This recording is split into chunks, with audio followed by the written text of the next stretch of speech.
MP government चाहती यही थी कि आप प्राइवेट मंडियों में बेच दो, क्योंकि सबसे पहले ई उपार्जन के पंजीयन होते हैं जो उसकी डेट थोड़ी थोड़ी करके बढ़ा दी जाती थी, लेकिन इस बार वो भी नहीं की। और फिर 1 तारीख से तुलाई शुरू होनी थी, लेकिन एमपी गवर्नमेंट ने क्या किया, उसकी डेट तो फिक्स कर दी 1 अप्रैल, लेकिन बारदाने की कमी और दुनिया भर की चीजें बता के उसको 10 तारीख कर दिया। फिर भी 10 तारीख होने के बाद भी फिर एक से एक नए प्रॉब्लम शुरू कर दिए। तो आपको इसके बारे में क्या बोलोगे कि ऐसा गवर्नमेंट करने ही वाली थी या फिर जानबूझकर कर रही है ये सब? क्योंकि आपको मजबूर कर रहे हैं एमपी गवर्नमेंट कि आप प्राइवेट मंडियों में सस्ते दामों में बेचो, उनको लिमिटेड गेहूं खरीदना है। तो ऐसा गवर्नमेंट क्यों कर रही है, इसके बारे में आज हम बात करेंगे।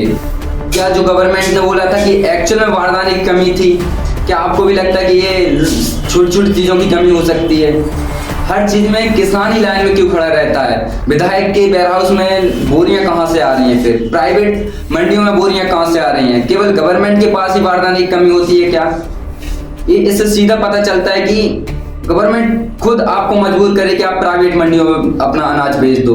क्या 6 महीने की मेहनत को आम आदमी किसान ऐसे ही बेच दे? क्या उसको ऐसे प्रताड़ित क्यों किया जाता है? इसके पीछे बहुत सारे कारण हैं, इनके बारे में आज हम बात करेंगे कि कैसे आपको मजबूर कर रहे हैं कि वहां बेचो आप। सबसे पहले पंजीयन की डेट नहीं बढ़ाई गई, पंजीयन हो भी गए, कंफर्म हो गए, सब हो गया, लेकिन फिर दिक्कत कहाँ आ गई? सैटेलाइट द्वारा सत्यापित छोटे किसानों के पंजीयन स्टॉल बुक हो रहे हैं और सारी प्रॉब्लम, और पटवारी द्वारा असत्यापित। या फिर एक गवर्नमेंट क्यों कर रही है? तो आपको पहले से तैयारी करके नहीं रखनी चाहिए थी? आपका जहां पे फायदा होता है आप सबसे पहले वेरीफाई करते हो। तो किसान क्या पागल है? उसकी चीजों के लिए ऐसा आप क्यों नहीं सोचते हो?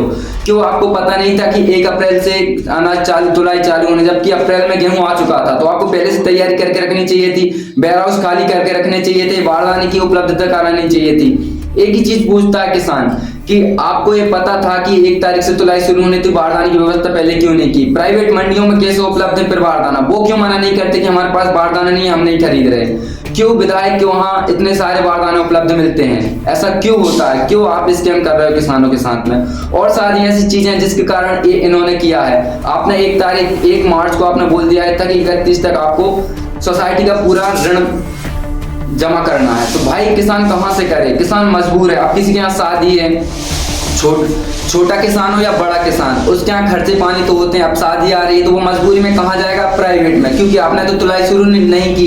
तो वो पैसे कहाँ से लाएगा? कहाँ से उसका लोन या फिर ये सब चीजें करेगा? वो कहाँ से परेशान होकर कहाँ से पैसे लाएगा? तो वो मजबूरी में कहाँ जाएगा? सीधा प्राइवेट मंडी में और सस्ते में बेच के आएगा। यही हमारी मोहन सरकार और गवर्नमेंट चाहती है कि आप प्राइवेट मंडियों में बेच दो, हमको लिमिटेड अनाज खरीदना है।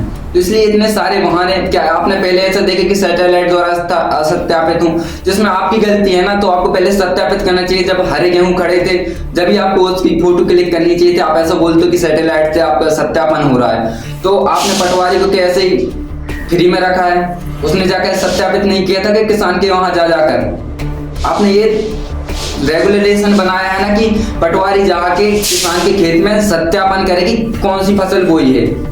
तो सैटेलाइट के इसके नाम कहां से आ गया? और सैटेलाइट और इसके डाटा मैच करते तो आपको पहले से तैयारी करके रखनी चाहिए थी ना।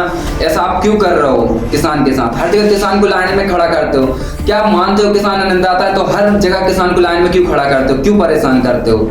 ये सीधा सा स्कैम कर रहे हो आप किसानों के साथ में, क्योंकि ऐसा इंस्टॉलेशन हमने कभी नहीं देखा, ना आपने देखा होगा। तो आप इसके बारे में क्या बोलना चाहोगे? एक बार कमेंट करके जरूर बताना, और इस वीडियो को लाइक शेयर इतना करना कि ये बात ऊपर तक जाए और आपको सपोर्ट मिले।